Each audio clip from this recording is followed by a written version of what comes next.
Hello everybody and welcome back to another video. My name is Tom. Thank you for joining me here in my ultra messy garage.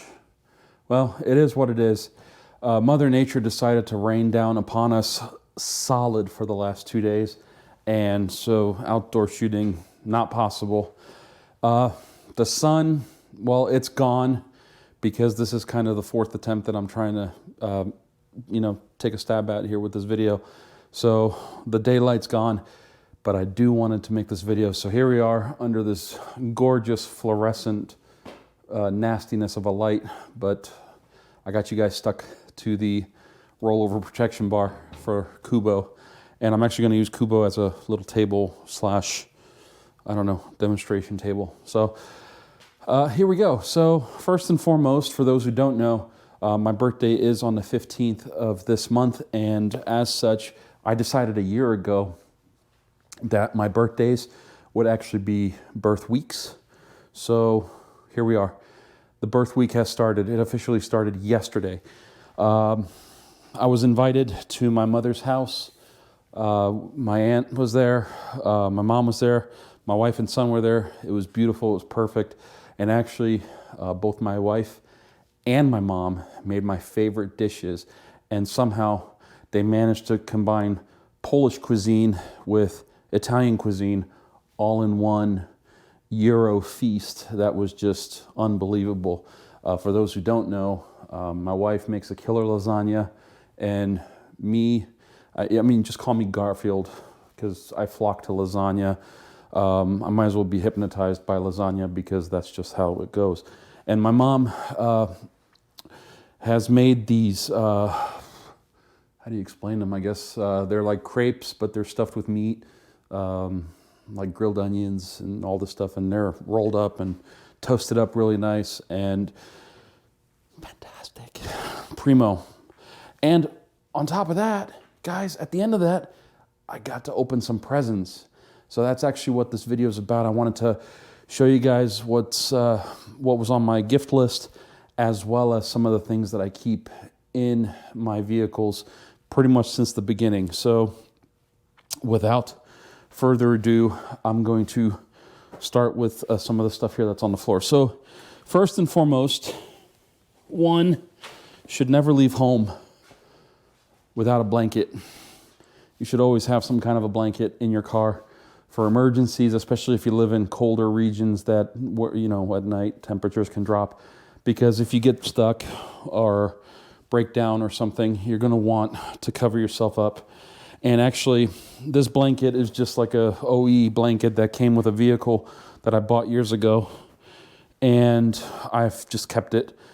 And it actually is in really good, decent shape outside of the sun-faded spots that the California sun kind of ate up. But you know, this blanket, you can unfold it, you can get underneath the car, you can lay it down, get underneath the car, fix something if you had to, or keep it in the car for if you break down and you're cold in the snow or ice or whatever. You're going to want that. In fact, as an additional form of safety, you can roll up some Mylar blankets into this. You know, they come in little tiny packets, and they're like 80 inches long by, I don't know, 48 inches wide, and you can wrap them up. They're really good at reflecting body heat back to the body. So you can, you know, roll them up, just stick them in here, roll it up, and shove it under the seat. So you have it. So that's that blanket, a must-have. Next on the list is this is a generic camera case. And before you flip out and ask me why I would put a camera case in a car, I've actually repurposed this camera case for a toolbox. Now, you can see all of the glorious tools that are in there. You know, like the screwdriver, the socket set, the wrenches and everything. It all fits in here, it closes up. And before you lose your mind again, this is an empty case. But what I had to do when I moved out of the 2020 Premiere, I put all my tools back in my toolbox so that way they wouldn't get lost during the move, and I emptied out this case. This case was just sitting on the shelf waiting for the next vehicle, and here we are. So speaking of the next vehicle, I am hoping, fingers crossed and air quotes and everything, that GM and the dealership finally sorted out all of their back-end paperwork, because I was told by GM that tomorrow, guys, the 13th, today is January 12th, tomorrow is January 13th. The paperwork is supposed to arrive via FedEx at the dealership, and they're supposed to look it over and whatnot. Barring any problems with that paperwork, I'm getting my keys tomorrow. I'm getting my vehicle tomorrow. If they find something wrong, God help me, because I'm going to lose my head. Anyway, that's not for this video. That's going to be a video tomorrow, one way or another. You guys are going to get a video from me tomorrow. So anyway, Toolbox. Keep some tools in your car. You know, it doesn't happen a lot, but when you got to remove the 12-volt battery because it fails or dies or whatever, you need some tools, some wrenches, some sockets, and you're not going to want to carry a whole entire toolbox with you. So this, you just slip in under the seat with the blanket, and you're good to go. So this is stuff that I've had. These aren't, birthday presents. This is all stuff that has been with me in pretty much every single car. I mean, this Logic case is probably 25 years old, maybe 20. It's been a while since I've had it. Next on the list, okay, so let's start with this guy. This is a tempered glass protective film, one of those screen protector thingies. This is for the center display in the Bolt EUV, the 2023. This is specific for 2022 and 2023 Chevy Bolt EUV. So we'll see how this goes. I had a protective film in my last car, and it worked out really well because it helps with smudges. This has an oleophobic coating on it, which makes it repel, oils and grease and fingerprints really well. And it really works well with the touch and whatnot. So also it installs really easy because it's glass. It doesn't bubble. There's no bubbles underneath it. So it installs really nicely. Okay, there's that. Let's see. Let's move on to the next thing. So I actually got two of these because I figured if you're going to have one, you're going to want to have two. This is a magnetic mount. In fact, you guys are currently attached to one of these to the rollover protection system of Kubo, because with the light being right here, no matter where I put the camera, including over there on that box, I don't know if you can see that blue box right here, I had a tripod on top of that. My face was blacked out because the light was behind me. So I had to sort of angle this so that the light was coming at me instead of from behind me. So you can see the left side of my face is still darker. So no matter what I do, shooting in this garage was horrendous without light bars and external lights and whatever. So anyway, back to this. This is essentially just a 1/4-inch screw mount that you can, in this case, it came with the GoPro attachment because I have GoPros. And then you just, screw this on, and then you can kind of see how a camera would plug into that. And you can hold it really well. Now, I'll be honest with you, I had a few of these. They all went into a box, into a pretty little box. They are somewhere in this garage, along with, might as well move on to the next thing. Along with this is a holder for the tablet, and I'll get to the tablet in a second. But I had to order this as well as the mounts again because I can't find the box. We moved, the box disappeared. It's literally the same adventure as our nutcrackers were for the holidays. We had a giant collection. My wife collected over the last 10 years or so a whole bunch of nutcrackers, different sizes, different colors, different themes. And they were all gone. It turns out when I started cleaning the garage, I had a oh crap moment. There they were. They were on the bottom, covered underneath an air compressor, cables, tubes, gas cans, everything. So I'll find them at some point, and I'll find this at some point, and I'll find these at some point. Oh, look at that. It sticks. But that's not going to be tonight. And I wanted to have all this for tomorrow. So I made a shopping list of all the stuff that I previously had in my 2020 Premiere, and my family was absolutely fantastic at getting it all here. I did explain what the situation was, that I need this stuff. I already had this stuff, but I have no idea where the stuff is. And they went and got me redundant copies of it because it's always good to have backups. So this specifically is a, you can either use it on the dash with this little adhesive sticker thing that you stick to the dash, and then you can have your tablet stuck onto the dash, or you can actually mount this to the window, to the windshield, and it's a good suction cup. I prefer the dash mount because it's a little bit more solid, and it also deals better with heat. Suction cups over time and the heat will get weak, and at some point they just fall off. I can't tell you how many times my dash cam is just hanging in the car like this when I get in. So there you go, and that's a windshield suction mount thing. So I got another one of these. And speaking of tablets, you guys are all too familiar with this tablet. At least you should be. This is my 10-inch Cheapo Tablet. And by Cheapo, I mean sub $60.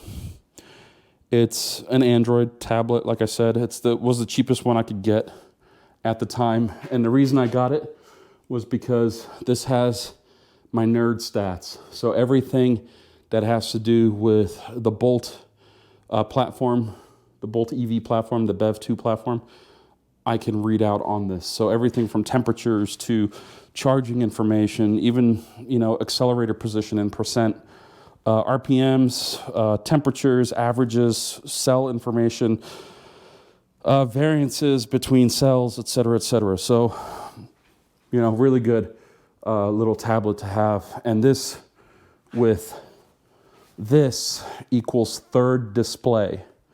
So really works out well. And this, of course, plugs in to one of those USB adapters, and you can have this on. I've had this on for road trips and stuff, and it works out really well. So, and in order to make that work, you need one of these. This is an OBD2 LE-Link adapter. This essentially plugs into the vehicle's OBD2 port, and then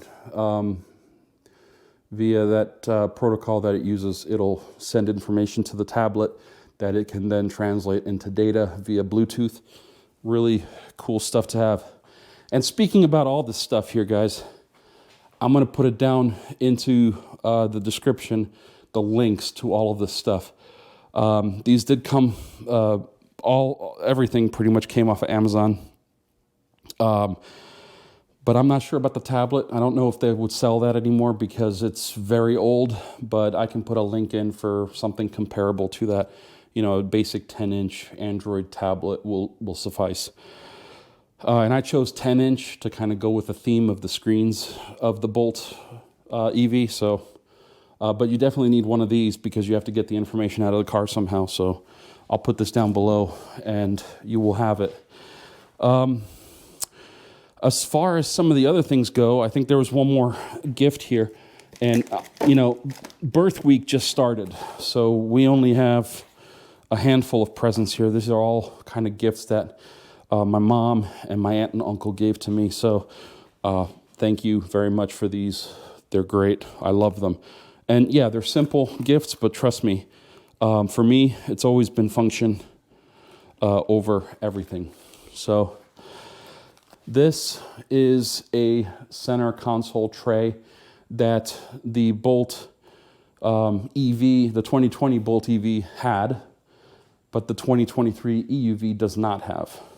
So from what I understand, and I've done some research on this, I've talked to several people that have test driven the 22 or the 23 EUVs, and the center console did not have this. So for a few bucks, we got it. And, you know, this will give you some places to stash your charging cards, like your EVgo cards or whatever for activating the charging. There's some spots in here for coins, like if you do toll roads and you need, you know, parking meter change or whatever, you can put that in there. Probably some spots for like chapstick or something else. And then a larger spot in here if you need to put your phone or something in here and you don't want it to be exposed to the elements. You can do that. And obviously in the 2023s, you have the wireless charger that's in the little slot. So you probably won't put a phone in here, but it is what it is. I use this heavily for pens and just random things. I even have a pair of chopsticks in there for that occasional Panda Express. You know what I mean? Yeah, you gotta. Yeah. Okay. Moving on. The next gift here, this is actually from my mom. I got 2 of these because these are kind of expendables. These are 1/8 inch to 1/8 inch adapters for audio, specifically for this camera and microphone setup that uses this microphone right here from DJI. It uses a short cable. The problem is the cable that came with the DJI doesn't have any right angles in it. So what I mean by that is, here, I'll open this one real quick and show you.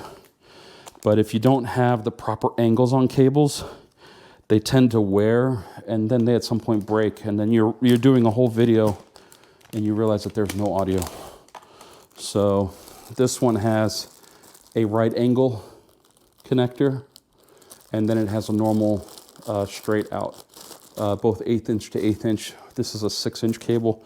I'll also put this down in the description because if you're doing vlog style recordings and whatnot, and you have this all-in-one kind of solution where you have, you know, your microphone, your lamp, your charging infrastructure and everything on the back of your camera, and you have some kind of an external rig on the camera that supports all of this stuff, you know, you need good cables, because the one that I have, although it's working right now, the end that goes into the camera is looking like this, more like this. It's like that. So it is what it is. So my mom got me 2 of these. And again, these were peanuts and they save a lot of time if you're recording and next thing you know, you recorded a whole video that's 20, 30, 40 minutes long and you have no audio. So anyway, that is that. So we have all this stuff here, and that's pretty much it as far as the gifts go. I do have something that I wanted to share with you guys, just with regard to things that live in my car. So I'm going to walk over here out of the frame real quick and pick this up. This little guy, this is a Beanie Pug, and this little guy has been with me for at least 25 years. And he's been in every car that I've ever owned since that 1994 Geostorm that I had. And I'll tell you a little story about why this little pug is so, well, symbolic and important to me personally. In the early 90s, early mid-90s, my mom adopted a pug. His name was Philip. We named him Philip. He came with an interesting name, which was Chivas Pinky Philip. That was his full name at birth. But we just dropped the other 2 names and we just called him Philip. You know, and this was all in Germany and Europe, so thus the interesting name. But Philip was a really, really smart pug. And for those who know pugs, there's only a handful of pugs born that have the proper proportions, like head to neck to body. Some pugs have a beefy body but a really tiny head, and others have giant heads and really tiny bodies. And Philip had a perfect proportion to his head, to his neck. In fact, he had a neck that you could actually put a normal collar on him and he wouldn't be able to pull it off. Whereas most pugs, if you put a collar on them, their neck is wider than their head, and they'll just back out of it, and that's it. So you're supposed to use harnesses with pugs for that reason, but that's neither here nor there, or not really the point of this video. But Philip, as he got older, he did really good with shows. He won a lot of awards. He was a show dog. He was a purebred pug. We had all the registered, paperwork. He was even registered with AKC, the American Kennel Club, even though, he was in Germany. And, it's just, that's how recognized those organizations are. And Philip, in his prime, he was doing several shows a year, and his only issue that we couldn't train him out of was anxiety and panic. He would have severe anxiety towards things that he couldn't see. So for example, if you had a solid floor, but you had a window that went to the floor, he wouldn't go anywhere near it. He would just be sliding the opposite direction. Same thing with going downstairs. He always had to go downstairs against the wall side instead of the side that's open where you can kind of look down to the basement. Anyway, in preparation for one of the shows, my mom, at the time, she was still living in Germany. I was already here in Hershey, Pennsylvania in school. She made an appointment for him to get his teeth cleaned so that, he would, have a higher chance of getting higher scores, et cetera, for appearance and whatnot. And unfortunately, that process, just because of his anxiety and panic, required anesthesia. And for him, it was general anesthesia. When he woke up, half hour, 45 minutes later, he realized that my mom wasn't in the room. He was surrounded by strangers, and out of panic and anxiety, he suffocated. Unfortunately, he didn't make it. My mom was in the waiting room waiting for them. By the time the doctors came out to let her know, to let her into the room where he was, she made eye contact with him. He made eye contact with her, but she could tell that there was not much there. He didn't survive. And she took it really hard. That was her second son. I was already in middle school, and she was alone. My dad was never in the picture, so to make life a little bit easier, she always had the love of a dog. And for those who have dogs that are absolute brilliant and smart, you guys will know that to lose a dog of that caliber it's a real gut-wrenching and heartbreaking. It really was. It was really rough. And for me, as a kid, I was old enough to understand what had happened, but it was just tough for me to be thousands of miles away when it happened, because I wasn't there for my mom, and I wasn't there to say goodbye to him when he died. And unfortunately, that was just the situation. But that's where these came from. My mom got two of these, one for me and one for her. The one that she has is sitting on a shelf along with a ceramic version of Philip that was made at the time. So she has that along with all the family pictures, pictures of my kiddo, Eddie, and my wife, my wedding pictures, and a few other things, as well as my sister's side of the family. So he's a huge part of, our memory and our love, and we know that he's in a good spot, and that doggy heaven is a thing as far as our beliefs and hearts go. So he's in a better spot. Suffice it to say, this little guy has been in every car that I've owned. He 11 cars, I think, to date.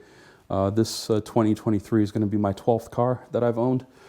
And this guy's going to be in the same spot, somewhere near the A-pillar in the corner. And when I do rip and turns, he slides across the dash and he just cleans the dash as he goes. So, but he's always been there. And I believe that's where he belongs. I know he's faded. He's very old. Like, he lost a lot of his color. You know, he was kind of dark black like this, and now he's kind of brown like that. But this one has meaning, and that's where he belongs. Plus, in my previous life as a field engineer, I used to drive 12, 14, 16 hours a day. I was always in my car, and it seemed appropriate that that's where he belonged. So, with that said, tomorrow is going to be the day. Hopefully that we'll end up with 2 cars in our driveway. I hope you guys can say a little prayer, put your hands together, or whatever it is you do to wish us good luck. I will certainly take it. I will certainly appreciate it. And I'm going to take all of this stuff, I'm going to put it in a box, and I'm going to take it with me, along with this, because I haven't decided if we're going to take Duchess with us, but if she does go, I'll put this on the seat so she'll have a comfortable mat to sit on. But until then, I hope you guys have a good evening. I hope you guys have a great week ahead. And as always, until next time, which I guess will be tomorrow, thank you for watching. Have a good evening and have a great week ahead. Bye-bye.